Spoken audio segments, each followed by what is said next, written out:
Have you ever looked at a tortoise and wondered why its shell is all cracked and patched out? Well, it wasn't always that way. Today, I'm going to tell you the story of Ijapa, the clever, but very, very greedy tortoise, and how his love for food got him into a whole lot of trouble. This is a classic tale from the Yoruba people of West Africa, and it's a story you won't forget. Long, long ago, in a land teeming with life, there was a great famine.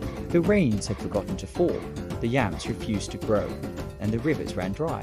All the animals were thin and hungry, their ribs showing and their spirits low. All the animals, that is, except for one. Ijapa the tortoise, while everyone else was scrambling for a single nut or a dry root.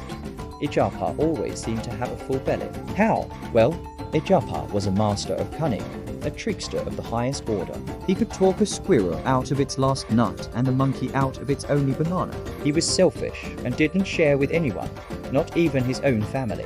One sunny afternoon, as Ijapa was lazily sunbathing, he overheard the birds chirping with excitement. They weren't the usual sad, hungry chirps. This was different. His ears perked up. He crawled closer, hiding behind a large baobab tree, and listened. The birds were all talking about a magnificent feast, a feast in the sky. The sky people were celebrating a grand festival and had invited all the creatures with wings to come and enjoy mountains of pounded yam, rivers of delicious stew, and endless gourds of palm wine. Ijapa's stomach rumbled so loudly it sounded like distant thunder. A feast in the sky. Just thinking about it made his mouth water. But there was a big problem. A very big problem.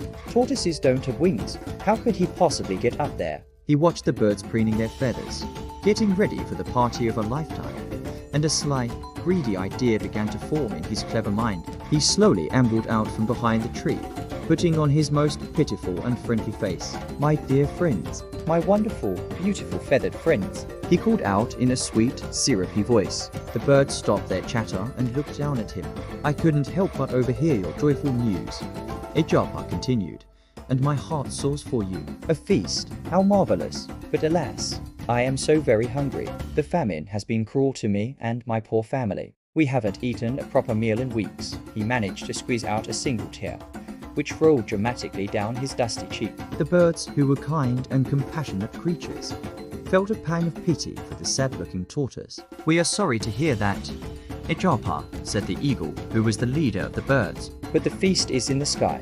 How could you possibly join us?" This was the opening Ijapa was waiting for. "Ah, my noble friend," he said, "that is where I need your generous help. If each of you, in your great kindness, would spare me just one single feather, I could fashion a pair of wings for myself. I would be eternally grateful, and I promise to be the most well-behaved guest." The birds looked at each other. It seemed like a reasonable request. One feather from each of them wouldn't hurt.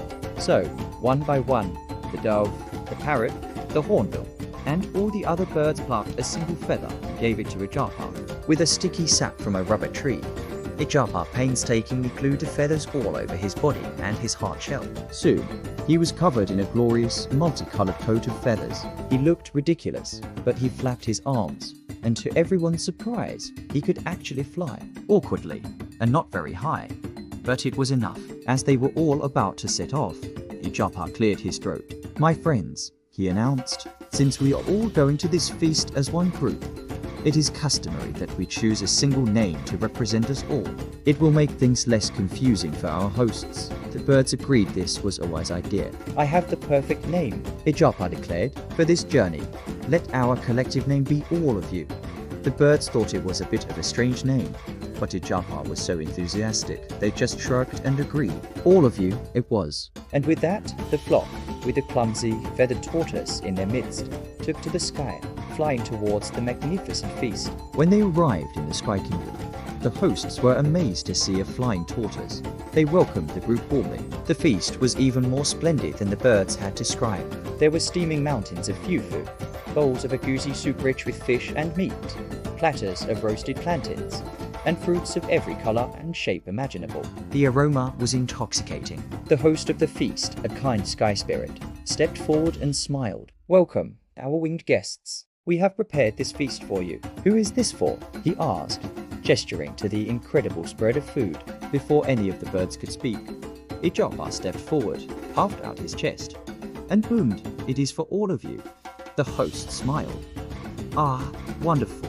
please, all of you, help yourselves. And so, Ijapa, whose name for the day was all of you, walked right up to the tables and began to eat. And he didn't just eat, he devoured. He stuffed his mouth with pounded yam, slurped down entire bowls of stew, and gobbled up fruits without even chewing. The poor birds watched in horror. Every time they tried to take a piece of food, Ijapa would shout, "Hey, the host said this was for all of you," and snatch it away. He was a whirlwind of gluttony, eating everything in sight. Soon, there was nothing left but a few scraps and empty bowls. Ijapa's belly was so swollen he looked like a giant, overinflated ball. He had eaten so much, he could barely move. The birds were furious. They had been tricked. They had shared their feathers, carried him to the feast, and in return, he had eaten every last bite. The parrot, whose temper was as fiery as his red feathers, squawked in anger. "You tricked us, Ijapa." "You are a greedy, selfish cheat." The other birds all chirped and screeched in agreement.